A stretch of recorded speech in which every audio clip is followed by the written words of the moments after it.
En su momento ya habíamos entrevistado a Rodis Recal, que es un gran periodista, un gran periodista. La verdad que sigo admirando el trabajo que viene haciendo a través de un podcast, un trabajo que yo creo que debe ser rescatado porque en recopilación histórica es un trabajo excelente, por donde uno quiera entrar a mirar y decir, mira, ¿a vos te interesa este tema? Bueno, tenés que mirar o tenés que escuchar este tema, tenés que escuchar esto. Si uno dice, quiere pensar un poco en torno a lo que ha sido la reforma constitucional, es un trabajo que uno tiene que transitarlo en forma obligada generación del 94, generación 94. Pero eso cuando uno quiere hablar de la Constitución. Pero si uno entra a mirar un poco más, escuchar un poco más, se da cuenta que en realidad no estamos hablando de la Constitución. El podcast en sí y estas 35 entrevistas que ya lleva realizadas ha tenido la presencia de expresidentes. Juan Carlos Maqueda fue por horas, por momentos nada más, y actual ministro de la Corte fue una de las entrevistas. También lo tuvo Ramón Puerta, que fue por 48 horas, una figura de la política nacional rutilante hasta hace poco tiempo. Lo tuvo en uno de los últimos podcasts al propio Eduardo Duhalde. Eduardo Duhalde, figura consular de los 90 y comienzo de este siglo. Y así un montón de actores que van dejando una marca de algo más que una reforma constitucional, que tiene un poder, que tiene una importancia extraordinaria dentro del marco de una sociedad, sino que va mostrando también un poco las aristas de la política, de cómo fue la política, de cómo fue, digo porque hoy empoderados en la era de Milei, eso que se habla ahí parece una cosa como es, de otro siglo, pero pasó hace poco en la República Argentina. Los saludo sin mayores preámbulos porque la verdad podría seguir hablando un rato más. Rodis, ¿cómo te va? Buen día. Rodis Recal, ¿qué tal? Buen día, ¿cómo estás? ¿Qué tal? Buenos días, muchas gracias por la presentación, Vos muy sabés, amable. no, vos sabés que no es, te soy sincero, no iba a ir, la presentación iba a ser mucho más directa, como suelo hacerlo habitualmente, Gracias, pero, Daniel. pero de a poco, no, pero ¿sabes lo que pasó, Rodis? De a poco voy pensando qué quedo pensando más allá de cuando escucho una de las entrevistas. Cuando escuché la última de Dualde, me entraron a resonar muchísimas cosas que todavía se hablan: financiamiento de los partidos políticos, de la política argentina, por qué Mm. se perdió ese espíritu de encuentro o no. Pero también me quedaron otras sensaciones, como cuando escuchaba la entrevista, yo escucho, porque yo lo escucho por podcast exclusivamente, cuando lo escuchaba Aldo Rico. Me pareció una cosa extraordinaria, como que Aldo Rico quería hablar mucho más que una reforma 94 que él prácticamente la minimiza. Digo, la política un poco se ve allí. ¿A vos qué te sorprende de todo este bagaje? Más allá de que tuviste figuras como Zaffaroni, a mí en lo personal me encantó la Alacino y todavía Sí. faltan otras figuras. Mirá, Daniel, a mí la idea cuando nace, la idea del podcast es un poco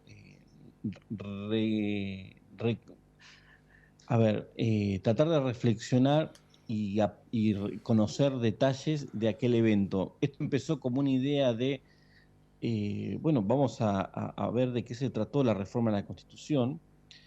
Argentina tuvo alrededor de 6 reformas y son todas, si la miras en el tiempo, somos un país de 200 años, Ujú.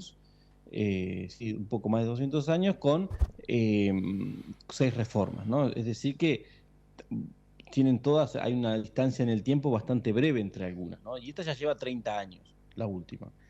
Entonces, miraba a los personajes como futuros, vamos a decirlo así, ¿no? Futuras celebridades, algunas ya son celebridades, para no usar Ujú. la palabra próceres, porque los constituyentes del 53 de la primera constitución, bueno, ahí sí hay algunos próceres de la Argentina, pero quería ver si tenía esa misma solemnidad, ¿no? Esa misma época, tomando distancia de la época. Y a mí lo que me impactó cuando me empecé a interiorizar sobre la reforma del 94 era la cantidad de, dicho así también en términos periodísticos, la cantidad de famosos que había, se fueron 90 días a vivir a Santa Fe para Ujú. reformar la Constitución. Y cuando empezás a mirar la lista, me pasa esto que a vos te pasa, ¿no? Estaba Duhalde, Eduardo Menem, Zaffaroni, Maqueda, Cristina Kirchner, Lilita Carrió, Rosati, Aldo Rico. Entonces, una cantidad de figuras que a todos nos suenan, pero que en ese momento algunas eran famosas y otros no. Néstor Kirchner también estaba, bueno, Cristina. como decías, Ramón Puerta, Cristina, una cantidad de celebridades que daba la sensación de que parecía un Martín Fierro, una entrega de Martín Fierro. Uno Claro. miraba, cuando daban un paneo de las sesiones, eran toda gente conocida.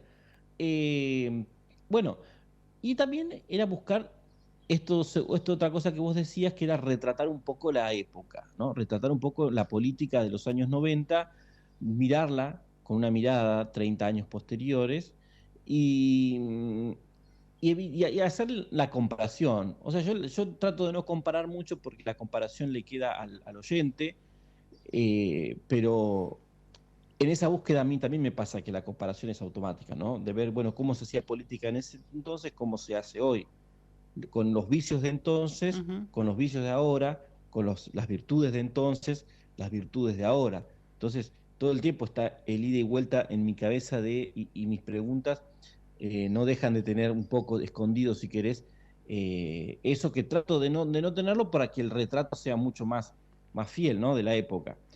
Y no contaminarlo al entrevistado con que tenga que salir a hacer esto, ¿no? Él también comparar, sino que solo se dedica a retratar.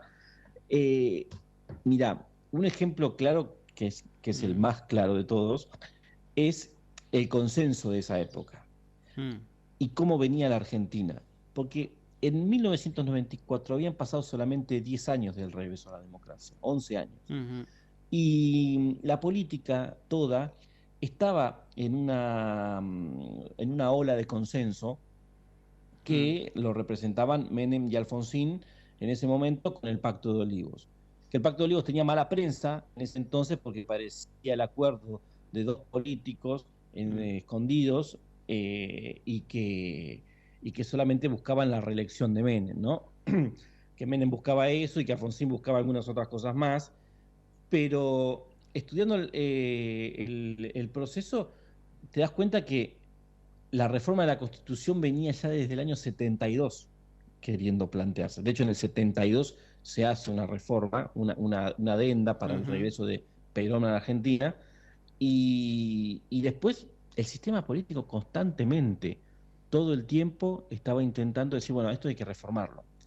Y 10 años después del regreso a la democracia, llega como esa época del consenso y todos los partidos políticos van a Santa Fe a reformar la Constitución. Y Argentina vivía en esos años, si querés, épocas de consenso. Pero con el correr del tiempo, ese consenso fue desapareciendo, ¿no? Con todo el tiempo el conflicto se fue apoderando cada vez más de la forma de hacer política, algunos con un estilo consensista, pero con mucho enfrentamiento, y hoy directamente se hace política a través del conflicto, Claro, ¿no? ahí, Entonces, ahí terminaba, ahí iba la pregunta, la siguiente, decir, ¿cómo puede ser o qué diferencia encontrás? Digo, porque vos no sos precisamente un historiador, vos sos un periodista sí, sí. presente, digo, del presente, no estás necesariamente trabajando exclusivamente con los hechos del pasado, sino del presente. ¿Por qué se Mm. logra consensos en su momento y hoy parece una quimera, parece una cosa imposible cuando todos los días pongo la tele, todos los martes o miércoles, para esperar ese minuto de que los diputados, por ejemplo, se agarren a las trompadas, porque no nos falta nada para eso, tampoco nos va a sorprender. Digo, porque esa es una de la exteriorización, o todos los días prendo el teléfono, en realidad no lo apago, lo saco de modo no interrumpir, viendo la diatriba nueva del presidente hacia alguien, ya sea un tuitero, un periodista o un político, de la peor diatriba. Digo, ¿cómo se pasa de decir todos, todo el arco político, sentado en una Bueno, mesa discutiendo, a la realidad mm. de hoy? Bueno, a mí me parece que ahí el mandato lo da la sociedad. La sociedad está pidiendo que los cambios se hagan, y a veces Hay un discurso muy, muy interesante durante la Convención Constituyente, un debate que tienen Carlos Aullero, que era un Sí. dirigente en ese entonces del Frente Grande, y Antonio Cafiero, Ujú. y ahí hablaban y hacían un raconto histórico también reciente de esa época, el raconto histórico reciente de hace 30 años, ¿no? Hablaban Sí, de sí, sí, sí. un poco el nacimiento del peronismo, la dictadura y el regreso de Perón, ¿no? Y el regreso a la democracia. O sea, la dictadura, el golpe, Perón, el golpe de Estado de la Libertadora, eh, el exilio de Perón, el regreso de Perón, la dictadura y la democracia, ¿no? Ese era el raconto de esos años. Eh, y y ahí lo que decían era, bueno, a veces las sociedades avanzan por el consenso y otras veces avanzan por el conflicto. Y ponían de ejemplo momentos de la historia como Perón, presidentes de la historia como Perón o Irigoyen, ¿no? Que eran líderes de conflicto, decían, ¿no? Líderes Mm. que habían hecho cambios dentro de la sociedad mediante el conflicto, mediante esa puja también social que había entre sectores tal vez más acomodados o más conservadores y más populares. Bueno, decían que ese momento, en el 94, era una época de consenso. Bueno, y hoy tal vez el ciclo nos está llevando hacia una época de conflicto, que en la historia argentina las épocas de conflicto han espiralizado, ¿no? Sí. A momentos muy, muy, muy, muy oscuros. Mm. Yo no creo que eso sea lo del presente. Yo Sí. creo que Milei tiene un estilo confrontativo, un estilo de conflicto, Mm. y que hay un sector de la sociedad que lo avala, que le gusta, y otro que no, y bueno, y estamos en esa época, Sí, ¿no? sí, sí, pero a ver, pero lo que vos me estás diciendo entonces yo tengo que agarrar y decir, pará. Me estás hablando de líderes de conflicto como Irigoyen y Perón, ahora va a quedar, si uno sigue esa literalidad y esa suerte de línea de tiempo, como Menem y Alfonsín, líderes de consensos. Sí, Menem y Alfonsín fueron claramente líderes de consensos. Mirá vos. Fueron los últimos dos grandes líderes de consensos. Mira, en el gobierno ellos tienen una frase, ¿Mm? Santiago Caputo, que dice, esta época con Milei se terminó el consenso alfonsinista. Y hacer política a través del consenso es un estilo de hacer política, ¿no? Mm. Por más de que haya peleas, pujas, la forma de construcción de política es a través del consenso, porque tenés internas partidarias, porque tenés armado de listas, ¿no? Entonces ellos dicen, mira, hoy esa forma de hacer política ya no existe, la sociedad no le gusta, siente que todo eso funciona a espaldas de la gente, y los tipos como Milei son los que representan este presente y que a los que se le pide soluciones, en este caso Milei tiene un claro mandato que es frenar la inflación, Ujú. bueno, y si lo consigue va a seguir teniendo el apoyo de la sociedad. Mm. La desigualdad, el desempleo, todo eso, si querés, son hoy eh, prioridades de un segundo orden, ¿no? Eh, Duelen, lastiman, pero el mandato esencial con el que Milei llega es decir, yo voy a bajar la inflación y voy a hacer un ajuste. Está bien, Rodis, Bueno, pero a ver, yo me quedo con eso que vos decís. Pero también vi una señal de la sociedad muy clara en este año, que la dieron con el tema universitario. Dos veces. sí, bueno, ahí ese es el conflicto. La puja es entre esos sectores que defienden las conquistas que ha tenido el Estado argentino siempre, que es darte educación gratuita, salud gratuita, los jubilados que tengan, vivan bien después de tantos años de trabajo y aportes, y bueno, y el gobierno que busca tratar de que todo eso Mm. esté más controlado, porque el gobierno usa en su discurso el conflicto sobre los negocios que hay detrás de eso. Entonces, digo, comparando con el 94, estamos claramente en una etapa de conflicto, no en una etapa de consenso. El consenso no existe Mm. porque vos tenés, para buscar consensos, los consensos solamente se consiguen entre fuerzas antagónicas, no entre fuerzas similares. Entonces, Milei y Macri representan, si querés, a un mismo sector de la sociedad. En esa época, que es una fuerza que está aliada, ¿no? Sería una época de consenso si hubiéramos sentados en la misma mesa a Cristina Kirchner y a Javier Milei. Bueno, en los 90 vos estuviste sentado en la misma mesa a Menem y Alfonsín, que eran las dos fuerzas más importantes de la política que confrontaban uno a uno en todas las elecciones, ¿no? Bueno, en esta época eso no está pasando y hace mucho tiempo que no viene pasando, porque Cristina también tenía un estilo confrontativo en su forma de hacer política, aunque para algunos temas trataba de ser, de tener consensos, bueno, la conversación con los gobernadores y lo clásico de la política, ¿no?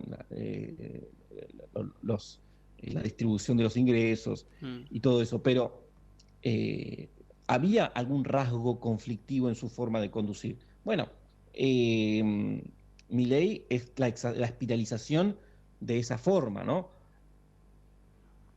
Sí, vos sabés que me quedaba con varias cosas que me dijiste, que hoy prácticamente parece imposible un consenso de esa naturaleza. Me parece imposible, digo, por las características de los actores principales. Sí. Y si en realidad esto nos sirve a la sociedad, digo, sacando los nombres propios, porque uno puede decir, a uno le puede gustar o no gustar Menem, le puede gustar o no gustar Alfonsín, le puede gustar o no gustar Milei, le puede gustar o no gustar Cristina, Néstor, lo que sea. Esa parte lo saco. Eso me parece que al fin y al cabo puede terminar siendo hasta una anécdota. Pero ¿nos sirve como sociedad el conflicto permanente? Y no solamente el conflicto, sino hasta el nivel que lo llevan al conflicto de imposibilidad de acuerdo. Mira, yo creo que es, a ver, si yo tiendo a ser una persona optimista, Sí, por, sí, sí, sí, sí. por formación, por naturaleza. Eh, yo creo que los momentos conflictivos del pasado, de la historia, tenían un factor que les permitía ser eh, oscuros, ser manipuladores, porque no había tanta comunicación. La comunicación cambió todo, la tecnología cambió todo. Hoy, cualquier cosa que el gobierno pueda llegar a ser que esté fuera de la ley o que sea injusto, eh, creo que automáticamente tiene la oposición de las redes sociales. Esto que vos me decías, bueno, las universidades, donde el gobierno quiso recortar los fondos de las universidades, bueno, tuvo marchas multitudinarias en la calle, que después, bueno, tuvo que recalcular su postura y ver hasta políticamente cómo le sacaba provecho a esa confrontación. El gobierno creo que salió bastante, a ver, dicho en términos políticos, relativamente empatado porque ellos politizaron esa marcha y bueno, se la adjudicaron a los dirigentes de la oposición que estaban ahí y que decían, bueno, que era una marcha política porque estaba Larreta, estaba Massa, estaba Lustó, Claro. que son su oposición. Entonces, el gobierno trató de construir su relato a través de esos actores. Y al mismo tiempo, los movimientos que apoyaban las universidades también salieron ganando porque, bueno, consiguieron que el recorte no sea tan salvaje y después de ahí salió el tema de las auditorías, ¿no? Yo creo que hay temas, por ejemplo, como el nombramiento de los jueces de la Corte, que son cuestiones que quedan estancadas porque es muy difícil que Cristina Kirchner y Javier Milei se sienten en una mesa a repartirse la Corte. Y lo digo así de salvaje porque históricamente la política se reparte la Corte, porque la Corte Suprema es un tribunal político. En todo el mundo, los presidentes eligen a los representantes de la Corte Suprema. Cristina Kirchner, una cosa que viendo en este proceso, ¿no? Ella nunca nombró un juez de la Corte. Tuvo 12 años, ¿no?, en el poder, primero como senadora y después como presidenta, 12 años, y no, te digo más, o sea, 16 años porque estuvo 4 años como vicepresidenta, nunca puso un juez de la Corte. Sí. Milei pretende poner 4. Macri puso 2. Kirchner puso creo que 3. Todos, No, ¿no? no, ¿Los perdón, 5? no puso 3. él colocó, Néstor Kirchner colocó a Elena Hayton de Nolasco, a Carmen Argibay, a Lorenzetti, a Zaffaroni. 4 serían. Zaffaroni, 4. Claro. 4. Porque Maqueda vino de la época de Duhalde. Claro, Maqueda ya estaba en el 2002. Sí, pero a ver, pero en el recorrido, en el recorrido de tu podcast, todos van contando los vínculos de los ministros de la Corte. Es más, hay un caso, no estoy recordando linealmente quién, contó cómo es la llegada hasta el mismo Belluccio, que fue de la década del 80-90. Otro habló de la época de cómo fue Petracchi, por ejemplo. Pero, a ver, pero todo tiene ese tinte político. Todos los ministros de la Corte. Barra cuenta algo muy interesante para Rodolfo Barra, que fue el ministro de la Corte, que entró en los 90 y duró unos pocos años. Barra renuncia como parte del Pacto de Olivos. Claro, él cuenta eso es interesante. Pero cuenta que él y Cabaña Martínez, los dos ministros de la Corte, renunciaron. Sí, renunciaron para darle lugares al radicalismo dentro de la Corte. Sí. Y ahí nombraron 2 radicales, no recuerdo los nombres. Me quedan muchísimas cosas por preguntarte, pero lo que mencionaste a Barra me pareció altamente interesante cuando Barra habla sobre la cuestión vinculada a la capital federal. Sí, la capital federal, que siempre es un tema constante, presente hoy, y más visto desde el interior, ¿no? Es una provincia. ¿Qué es la capital federal? Es una ciudad con algunas cuestiones diferenciales del resto de las capitales de las provincias.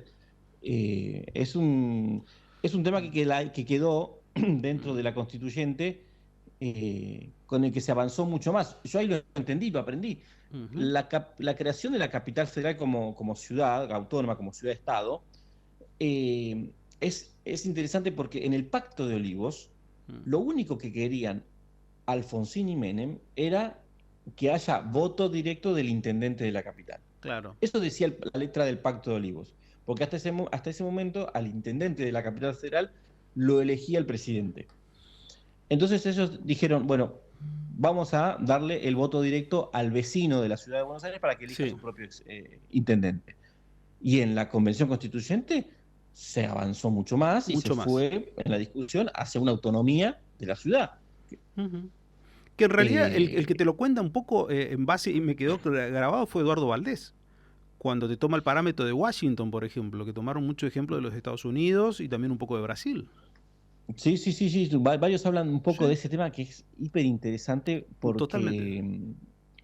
Barra dice que no es no tiene las mismas cualidades que la provincia, claro, porque ahí entra el tema de la coparticipación, la discusión de la coparticipación. Zaffaroni también dice que es ciudad, que no, dice que la constitución de la ciudad de Buenos Aires permite al jefe de gobierno también llamarlo gobernador. Sí, abriste varias cosas, contaste varias cosas y ahora un montón de otros temas como para discutir. Le dijiste la coparticipación, un tema que se resolvió de la peor manera, o como diría Rosati, es lo que se pudo resolver. Consejo de la Magistratura, hasta donde se pudo llegar. Me quedó lo de Aldo Rico, que tenía unas ganas terribles de hablar de muchas otras cosas, menos de la reforma del 94. Sí, Enrico estaba muy con su trayectoria, más enfocado en su trayectoria. Es un hombre que tiene ganas de hablar de política y tiene muchísimas ganas de hablar de política. Un soldado, diría él, ¿no? Pero también me quedó lo otro que te quedó y que permanentemente que consultás y me sorprende también la respuesta y tu parámetro. Sorprendido de que nadie recuerde el Mundial 94. Muy pocos.